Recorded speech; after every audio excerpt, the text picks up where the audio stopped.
வாழ்வோம் வாழ்விப்போம். நான் உங்க சுசி. இறைவன் ஞானவெளி மெய்பிரான் ஞானசித்தர் அவர்கள் உலக மக்கள் அன்பாக அமைதியாக பகையின்றி வாழ அருளிய கொடைதான் ஞானபோதனை. இந்த ஞானபோதனை புத்தகத்திலிருந்து நாம் இன்றைக்கு பார்க்கக்கூடிய தலைப்பு அறிவை பெருக்கு.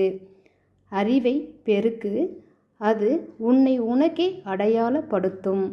பொன் பொருளான அனைத்து மண்பொருளும் அழிவன, திருடப்படுவன.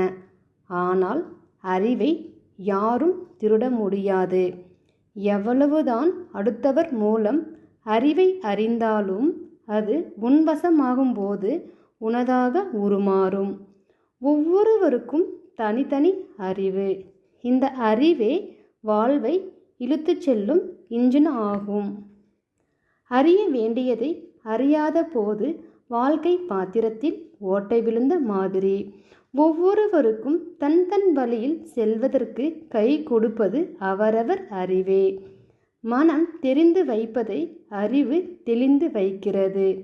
ஊரில் உலகில் மற்றாரோடு வாழ்வதற்கு அறிவு கண்டிப்பாக வேண்டும். அழகும் பணமும் இருந்தால் போதாது, அறிவு வேண்டும். பகுத்து பிரித்து வாழ அறிவு அவசியம். சட்ட திட்டத்தை, கடமை பொறுப்புகளை கவனத்தோடு உணர்ந்து நடக்க அறிவே வேண்டும். மனம் ஆசையை சுமக்கும், அறிவோ அதை அறிந்து உரைக்கும். வாழும் நாள் வரை அறிவே உன்னை மனிதனாக வாழ வைப்பதால் முதலில் அறிவு பிறக்கத்திற்கு பாடுபட வேண்டும்.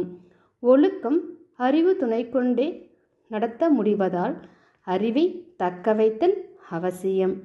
பண்பாடு பாகுபாடு தெரிந்து உயர தூக்கி விடுவதே அறிவு.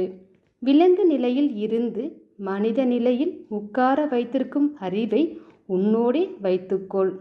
அறிவிற்கு புறம்பான செயல்களே கர்மாவை உண்டு பண்ணி விடுவதால் அறிவை சார்ந்த வாழ்வை அனுதினமும் கடைபிடிக்கவும்.